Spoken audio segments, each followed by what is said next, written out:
ololaha doorashooyinka Soomaaliland ayaa maanta mid ka duwan sidii hore xisbiga wadani ayaa soo bandhigay awoodiisa taageero iyo cududeed kumanaan shacab ayaa saaka ku waabariistay fagaaraha khayriyada magaalada Laascaanood kuwaas oo ku xidhan astaanta xisbiga rajada Soomaaliland ee wadani waxay ku dhawaaqayeen wadani ha guuleysto yeeraya ay ku muujinayaan awoodda xisbiga wadani ee gobolka Sool oo maanta u muuqday mid ciid u dhaqaaqday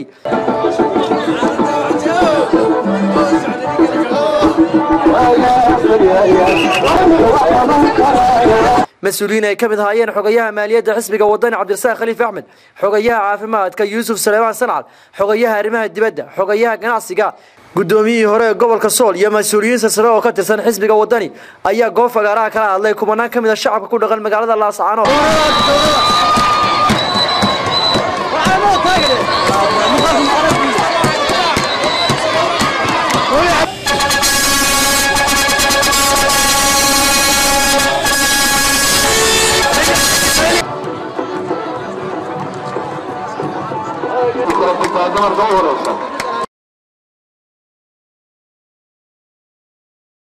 ayta mayno laakiin fagaarihii lagu kala hadhi lahaa waa joognaa maanta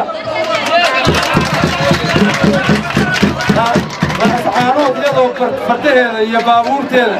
iyo waraadadeeda iyo xanabeelaheeda wadata hadda islaamihii qaadista ah waa la soo qaaday waxa weeye maanta waa aragtaan magaaladu waa wadani codkeenu waa wadani gacanteenu waa wadani wasidaa balanteenu ma aha wadani buusayaale buusayaale buusayaale aad iyo aad baad mahadsantihiin waxaynu u baahannahay cadaalad iyo sinaan inaynu ku dooranno cabdilaahi cirro ninka la yidhaaho cabdiraxmaan cirro warsaw raalli kama nihin waxaan u soo kacay maanta waxaa weeye sidii aan u joojin lahayn boqolaalka baxayo isbitaallo in anfaxa aan u samayn lahay taasaa ballanka ah xisbiga wadani taas baan aniguna raalli ka noqday u soo kacay waxaynu nahay inaynu guulaynu dooranno xisbiga wadani oo nabadoona oo horumar leh oo aqoon-yahan haysto maalinta doorashada taasay noo badan soo maaha kulmiyo ka cunoo ka code waa cashuurtii dalka intay cuni lahaayeen melnoo ka cunaynaa waana laga codaynaya guusha waxaa leh wadani guushayaale guushayaale guushayaale guuliyo gobonnimo guuliyo gobonnimo guuliyo gobonnimo leeyahay reer wadaniyow waxaan idin leeyahay reer wadaniyo dadku waa walaalo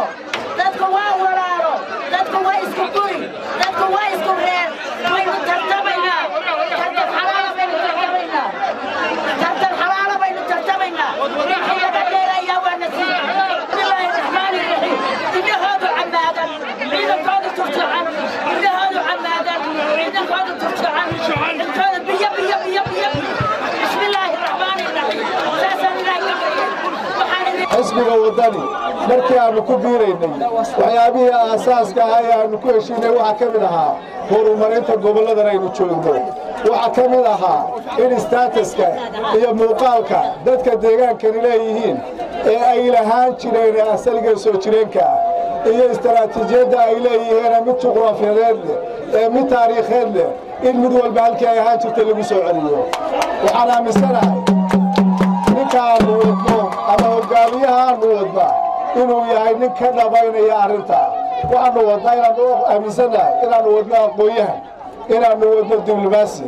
inaanu wadno nin dadwad leh oo dul badan oo waxaas walwaal ah waxaanu aaminsannahay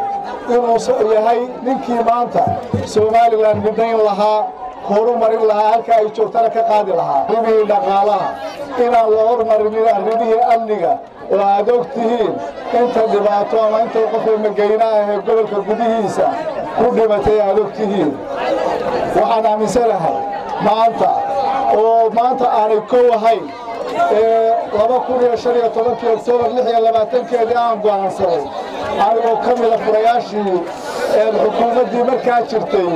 in xisbiga kulmiye cidda loo camaamaday ee sida xaqdarrada lagu keenay hoggaankeedu aanay ahayn ciddii danta u ahay dalka maanta oo 2 sannadood ka soo wareegtayna waxaan aaminsanahay in bulsho badan oo maalinta aan dareensanayn wixii aanu ku baaqaynay ama aanu ka tagnay in ay maanta ku qanceen dariiqii aanu shalay haynay inuu ahaa mid saxa. ololaha doorashooyinka Soomaaliland ayaa si nabad ah u socda maalintii saddexaad walow ay meesha ka maqan tahay wacyigelinta komishiga doorashooyinka Soomaaliland oo aysan dadku ku baraarugsaneyn qaabka loo galiyo doorashada maadaama ay muddo yar ka harsan tahay maalinta uu dalku galayo isbedelka. Mukhtar Cabdi Jaamac wararka warbaahinta SBC Laascaanood.